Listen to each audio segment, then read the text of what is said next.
So much, Joe. And I'd like to call to the stage Chris Groshong, who is the president of CoinStructive Inc. And he actually was a last minute addition, so we're really grateful that he's here with us today. He's got a really interesting topic to share with us. Great.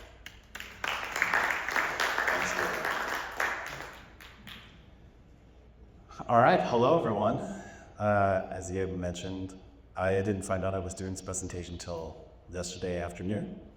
And I put something together real quick because I thought it would be a really great opportunity to be able to speak to the community up here. I live in San Diego, and I didn't know there was going to be at least a few people here who are into regenerative and sustainability. And I also have a small brand where I select, collect, and harvest ocotillo flowers and make tea out of it.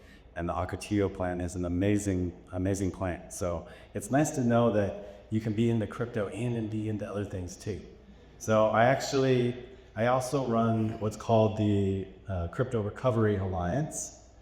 And that is a nonprofit to help victims of crypto fraud who can't afford services.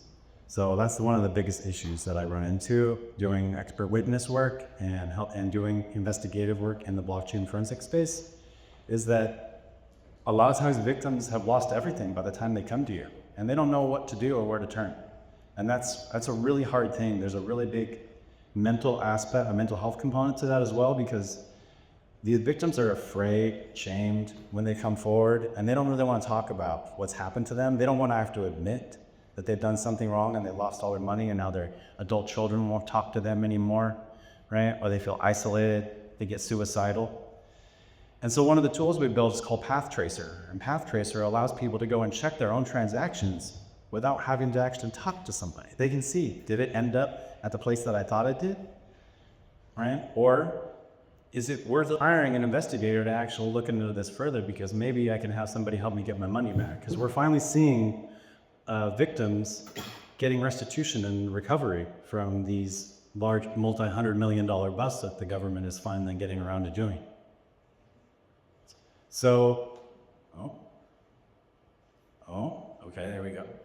So, as Joe mentioned, there is the Genius Act that passed recently, right? The Genius Act is really great because it's really starting to blur the lines between what is a bank and what is a crypto exchange.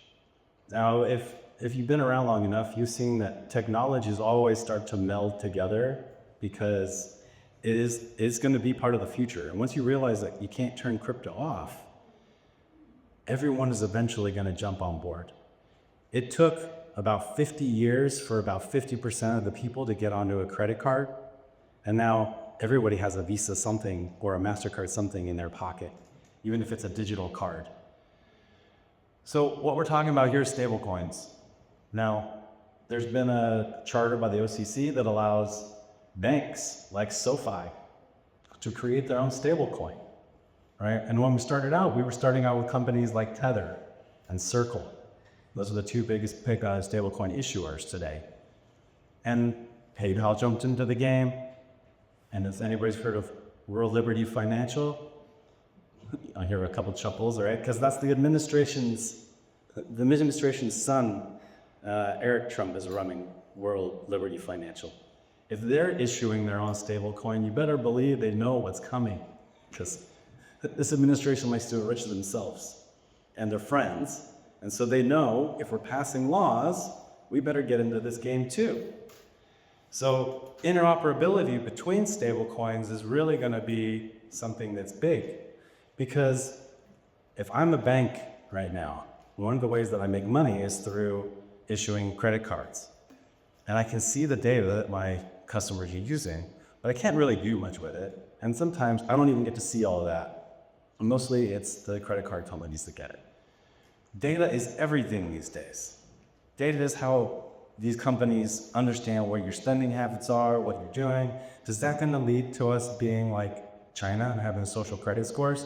Oh, this guy only spends money on groceries and some entertainment and good stuff. This other guy, we got a little pointer, yes. All right, so this other guy only gets 2 stars because he's buying stuff on the dark web markets, right? He's doing shady stuff that we can actually see now. And so does that start to profile your customers? Possibly. Is that a place we want to live in? I don't know. And I don't think so. I don't want to be. And I'm a compliance guy.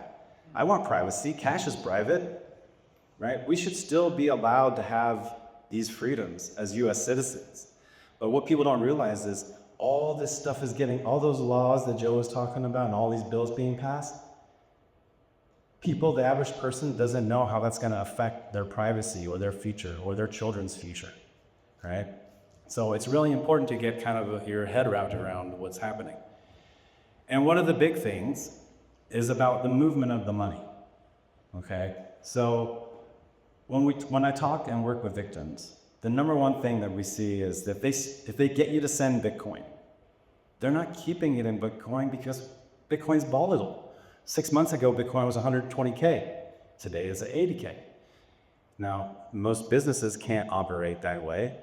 If you're gonna lose 30% of your revenue, if it's just sitting there, guess what? The scammers can't run their businesses that way either because they're running them like businesses. They're called organized crime for a reason. Okay, so what you're looking at is interoperability between the blockchain. So all those companies that I mentioned previously, it's where we're on that previous slide, it's not gonna be like I have $1 and I can go to this place and use it, or I can go to that bank and use it. It doesn't matter what stable coin you have in your pocket because they're all using smart contracts. And the smart contracts, and there's gonna be things like bridges and swaps in between. So your Bank of America dollar, you need to pay somebody who has a Chase Bank account, they're just gonna swap it for the Chase Bank digital or stable coin. And then they're gonna deposit it at Chase, right? And so what's gonna happen is those lines blur between what a crypto exchange is, what a bank is, because crypto exchanges are offering credit cards with rewards in Bitcoin now. If a 16 or a 15 or a 12-year-old today cannot tell the difference between what a YouTube star is and what a movie or a TV star is, you think that when it's time for them to open a bank, they're gonna know the difference between what is a crypto exchange and what a bank is? The servicers are all gonna be the same. SoFi is offering the ability to swap 25 different cryptocurrencies all on their platform, right? And if you can go to one place and do all this stuff, that's what you're gonna do.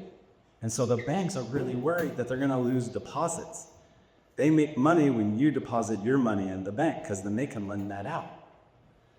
A special depository institution in Wyoming that allows, like Kraken, who now has basically a bank trust charter, has a master Fed account. They're the first ever crypto financial institution that has direct access to the Fed liquidity. Right? That's huge. That is huge. Thank you. We got fun. Somebody got a clap tonight. Yes. But it's also scary. It's scary because, again, we don't really realize what the future is going to look like. But if we have all this interoperability, right, we're going to be also looking at how these things can be stopped. And what I mean by that is, right now, if you send a wire, right, it's basically gone. Especially if you send an international wire, there's nothing really that the bank can do to stop it. That's why they have a lot of controls up front to ask. They have all these questions. Okay, do you really want to send 100,000 to that Nigerian prince? Okay, you're in love with them? Okay, fine, we'll send it. Right, but you can't get it back then. Stable coins, because they're on a smart contract and you're the stable coin issuer, you can freeze those assets. And that's when I find the victims' funds that are sitting in a stablecoin and talk to law enforcement. Law enforcement says, hey, Circle, hey, PayPal, right? Hey, Tether, I need you to freeze these assets because they're part of the scam, part of a fraud. That's very powerful, right? But that power also can be manipulated or mistreated, right? Because what if they decide they don't like you as what you're speaking about in your social media, and they want to freeze your account, right? So stablecoins will give you this access to less volatility, but they will not give you the freedom to control your assets. That's why Bitcoin is so important, right? So there is a difference between these two things. So I want you to just keep that in mind. So we're talking about the next step here is the victim's dilemma. Right? And so what happens is, did we go one too far? Okay. So I mentioned this a little bit right when I got. There's a huge mental health component to victims of all financial fraud. And that's why I started the nonprofit. Because what's happening is the victim's path, right, is basically, is it this line? This thing isn't really working today. So there we go. Okay, so the victims really, they end up in this kind of this triage, right? They go back to the exchange and they say, hey, I had my money at your exchange. I got scammed and I sent my money to the scammers. What do I do? They go, don't you know how crypto works? It's a one-way transaction. We can't do anything to get you your money back. Sorry, you lost $250,000. They say, go to the police and report it to the police. They go to the police. Police says, we don't have the tools right now to do anything with this. Go to the feds. They go to the feds say, we don't look at anything under $1 million loss. We're too busy. If your case happens to fall into something else that's bigger, we'll roll it into that case and then we'll look at it. The people are getting basically swept aside. They're not getting the help that they need. And then they fall into what's called a recovery scam. So when they don't get the resolution that they're looking for, they fall into these recovery scams, right? Which are set up by the original companies who were scamming them in the first place. How awesome is it that the day after you realize you got scammed, someone is contacting you to help you? Amazing. The world provides, right? But no, it's because they know you are not going to give us any more money as the scammers, so we have another scam where we tell you we're going to help you get your money back. And we scam you again for whatever else you got left. This is the predatory nature of this, right? And now they're even using AI to instantly translate conversations from their native language into whatever language they need to use to scam you. They're also using AI from your identification. So a lot of times these scammers are creating fake platforms, and they want these people to invest their own money on these fake crypto exchanges. And in order to do that, you should be providing an ID, because that's what you would normally do at a regular exchange. It didn't used to do that. They used to just get in here and put your money in and put as much money as you can in. Now what they do is they go, just put in like 10K. I'll show you how I made money. You're not giving money to me, you're giving it to this company. And then a few months or a few weeks go by, and they even let the people withdraw money now. So you put in 10, you withdraw 5, and you're like, I can see the numbers are going up. This looks good. I'm gonna go on and put 100 in. They've learned the psychology of the investor, and they know what to say and how to operate to get people to lose 3 times, 10 times as much as they were losing before. And these are mostly educated people. These aren't like backwoods people. These are people, educated jobs, children in college, right? These people know what they're doing. A lot of them will work for tech companies. You'd be surprised. But the real problem is that there isn't a good path for the victim, which is why I started the nonprofit in the first place, because we needed a place for people to go that they could trust.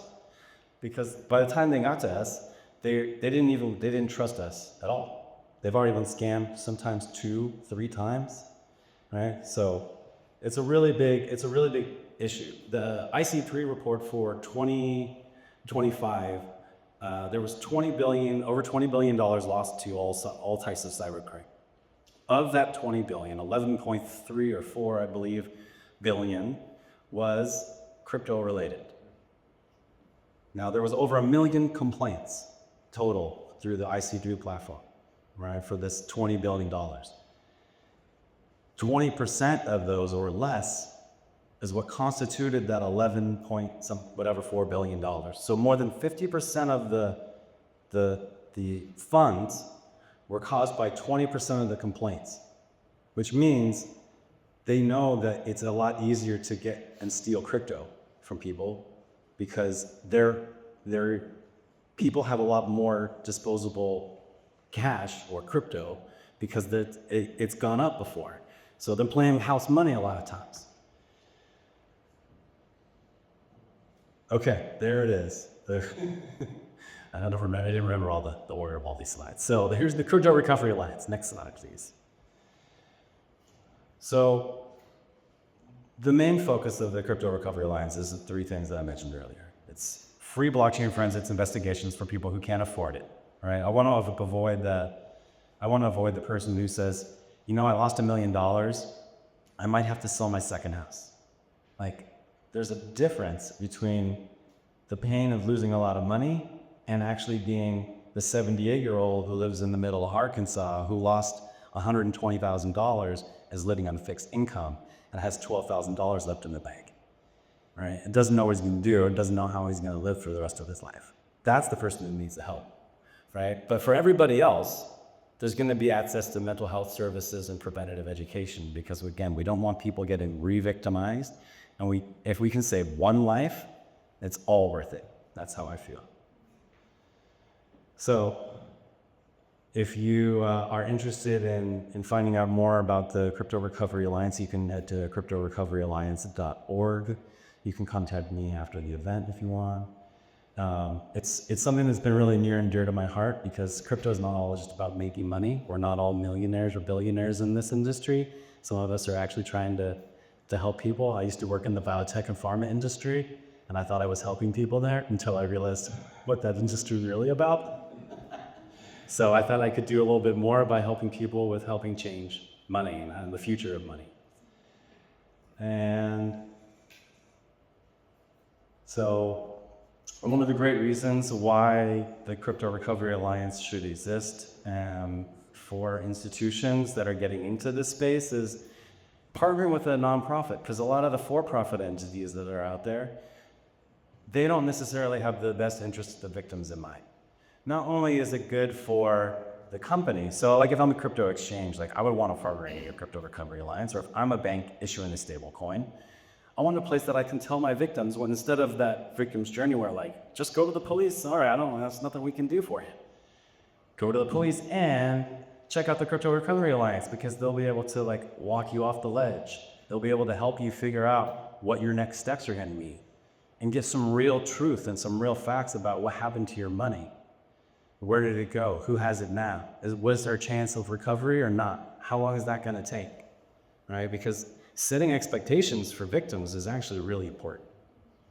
It helps them understand where they can be and where they can get to and try to put something positive on it. Right? And so if exchanges are doing this, this helps them with their public outlook. Because if you have one customer on an exchange who says, hey, guess what? I got scammed. Don't ever use Coinbase. Don't ever use Kraken because they just told me go to the police and then I got scammed again. So that network effect, right? That's how a lot of things happen these days. If you got scammed, you're going to tell everyone in your network, this is no good. Stay away from this, guys. And then again, donations are tax deductible. Reduce re-victimization and healing the trauma, right? So getting people to talk about it, share their stories, realize that they're not alone. So they don't have to be embarrassed. It's an important aspect. Again, we're all just humans trying to make it on this planet. And a lot of times we're doing these things because when we get scammed, we think we're either helping people or we think I have an opportunity to help ourselves, which helps our children, our family, right? A lot of times it's not about greed.